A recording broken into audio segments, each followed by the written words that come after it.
Hello everyone, welcome back here and I'm again here to teach you about from question number 3 for the ICSE question papers, right?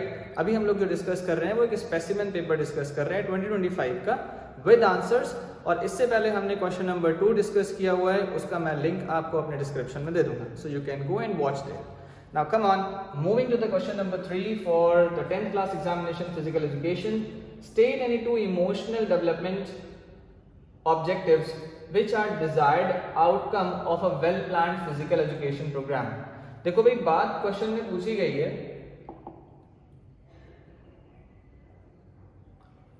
Objectives की और पूछा गया emotional development का. तो emotional development हमें क्या देते हैं? इमोशनल डेवलपमेंट में हमारा ऑब्जेक्टिव ये होता है to enhance the feelings.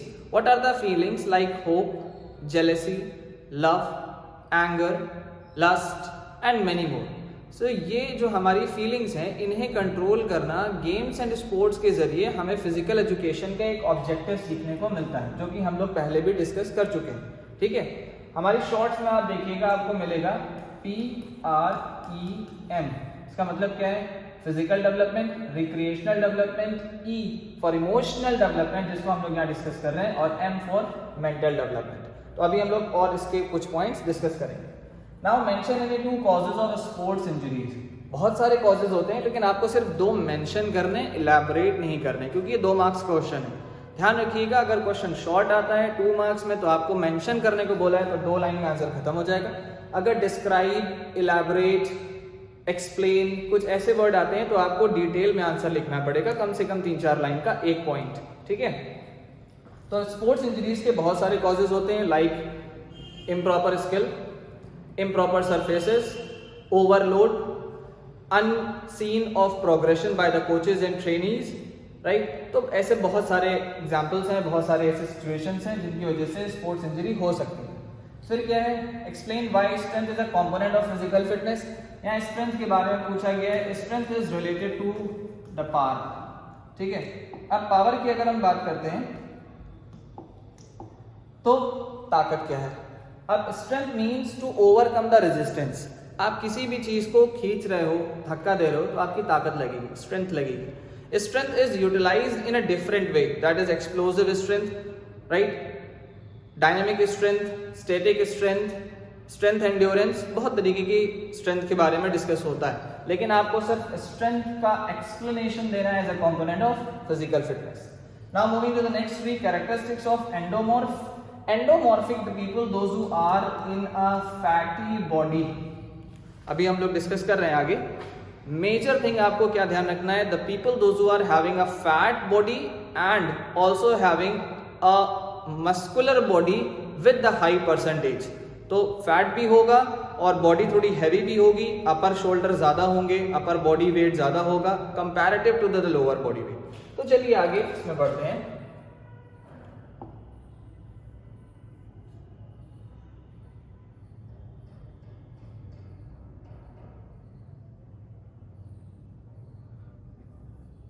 Discussion of the answers. Now,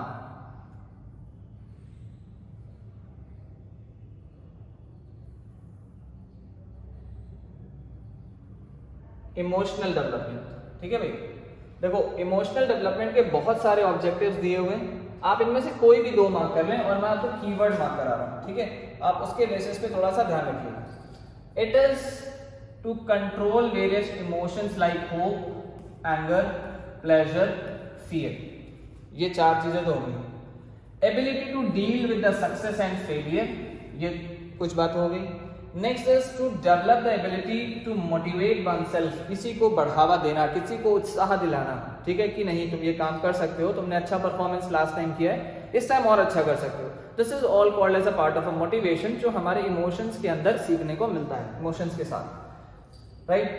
maturity, social competency, ये इसके साथ लिंक्ड है. आप चाहें तो इस पॉइंट को लिखें, चाहे तो ना भी लिखें. बाकी जितने पॉइंट्स हैं ये 1 2 3 4, इनमें से कोई भी आपको 2 पॉइंट लिखने हैं. So kindly just take a screenshot of it and highlight the keywords as I mention that, कि आपको हाईलाइट जरूर करना है कीवर्ड्स, वरना जल्दी से जल्दी मार्क्स आंसर अच्छे नहीं चेक होते हैं. ठीक है, आप कहानी लिख करके आओगे तो एग्जाम में पता नहीं उसे क्या चेक करेगा, आपकी राइटिंग कैसी होगी, राइटिंग को भी इंप्रूव रखना है और कीवर्ड्स को हाईलाइट करना है.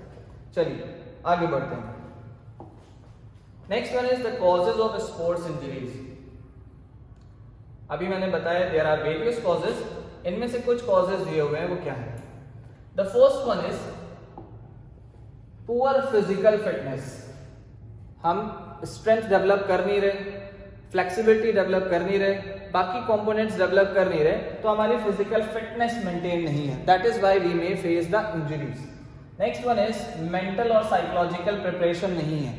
हम मेंटली प्रिपेयर नहीं है, बट हम फिजिकली फील्ड में जा रहे हैं, खेलने के लिए उतर रहे हैं। तो ऐसी सिचुएशन में क्या होता है, जब हम खेलने के लिए फील्ड में तो चले जाएं, बट हमारा माइंड उस जगह पे प्रेजेंट नहीं है, so we face the difficulties and we may sometime face the injuries, right. Next, inadequate warm up. आपने प्रीपरेटरी टाइम को यूटिलाइज नहीं किया। कंपटीशन खेलने से पहले या अच्छी प्रैक्टिस करने से पहले आपने अपनी बॉडी का मूवमेंट नहीं किया, प्रिपरेशन नहीं किया, उसे वार्म अप नहीं किया, टेम्परेचर नहीं बढ़ाया, तो आपकी मसल डैमेज हो सकती है, लिगामेंट डैमेज हो सकता है, and this is all causes of sports injuries. Next is by adopting faulty skills. Faulty skills का मतलब होता है पुअर स्किल्स परफॉर्म करना। शॉट खेलना किसी और तरीके से था, आपका फुटवर्क अच्छा नहीं हुआ, आपकी ग्रिपिंग अच्छी नहीं हुई, आपका स्टांस अच्छा नहीं हुआ या फॉलो थ्रू अच्छा नहीं हुआ, तो भी आपकी इंजरीज हो सकती है। So just take a screenshot of it so that you can write any of the 2 points among these. Fine. Now moving to the next one, that is strength. अभी मैंने थोड़ी देर पहले बताया that is maximum amount of force that a muscle can exert against some form of resistance in a single effort. तो ये force की बात हो रही है जो आप किसी भी टाइम पीरियड में कंप्लीट करोगे।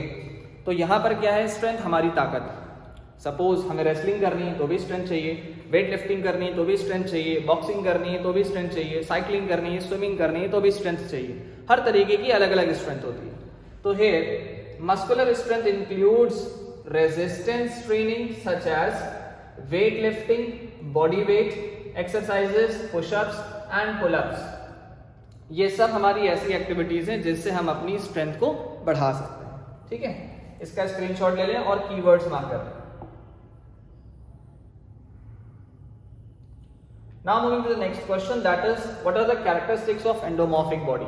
एंडोमॉर्फिक जो बहुत हेल्दी होते हैं, हैवी वेट वाले होते हैं, तो they are having a wide hips, narrow shoulders which makes them pear shaped। ये वर्ड जरूर लिखिएगा, they are having a pear shaped body, right?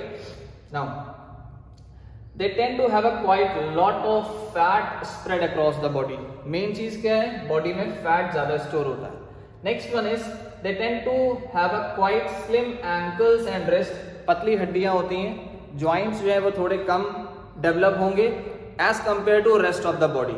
ठीक है, आपने ब्रॉक लेसनर वगैरह को देखा होगा, आप इन रेसलर्स को देखिए, इनकी अपर बॉडी बहुत हैवी है, राइट, वेट बहुत ज्यादा है, मसल मास भी ज्यादा है, प्लस फैट भी है, लेकिन जो रिस्ट है वो पतली है, जो नीचे पैर की मसल्स हैं या पैर की बोन्स हैं, जो लोअर रीजन है वो बहुत पतला है। So these are the body types, they are having a quality called as endomorph. और क्या क्वालिटी है, they are having high body fat percentage, ये पहले भी हो गया।